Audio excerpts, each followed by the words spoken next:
Programu ya usomaji wa njia ya mtandao wa somo la hisabati unaosimamiwa na UNESCO unaoratibiwa na Wizara ya Elimu Zanzibar kwa kushirikiana na Shanghai Normal University itasaidia kuleta chachu ya maendeleo ya somo la hisabati. Kauli hiyo imetolewa na afisa wa kiungo UNESCO kutoka Wizara ya Elimu na Mafunzo ya Amali Pemba, ndugu Mohamed Hassan, wakati wa uzinduzi wa mpango wa mafunzo ya elimu kwa njia ya tehama online huko katika skuli ya Utaani Sekondari.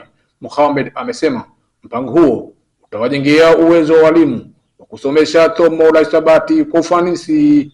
Watapata uelewa zaidi wa kuweza kufundisha somo hili na wataweza kuhamasisha kufaulu. Ni matarajio yetu sisi kama wizara kwamba programu hii itasaidia kufaulu wa wanafunzi na wanafunzi kujenga hamu zaidi ya kujifunza somo la mathematics. Hasa ukiangalia katika ulimwengu huu wa science and technology, mathematics ni somo ambalo ni in between, liko kati na kati ya masomo yote.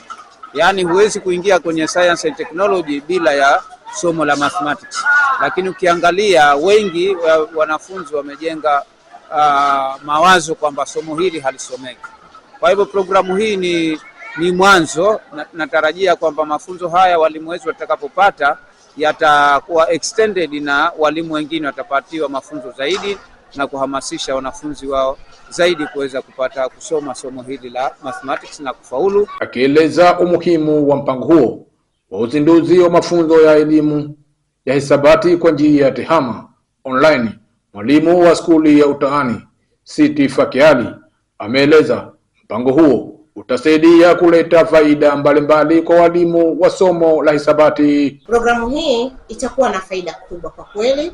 Kwanza itakuwa na faida kwa walimu wetu wanaofundisha somo la mathematics, ambapo walimu watapata kwenda kubadilishana uzoefu na wenzi wao wa shule tofauti tofauti.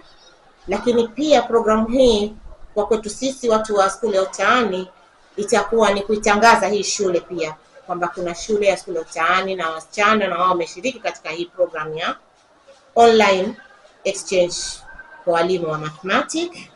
Kwa hiyo wito wangu kwa wadau wengine pia waweze kuiga mfano huu mzuri. Kwa upande wake, mshiriki wa mafunzo hayo, mshauri wa chuo cha ualimu TC Bi Mwajuma Mahazi, akizungumza kwa niaba ya washiriki wenzake, amesema licha ya uhaba wa washiriki katika mafunzo hayo, wameahidi kuwa mabalozi wazuri kwa wengine.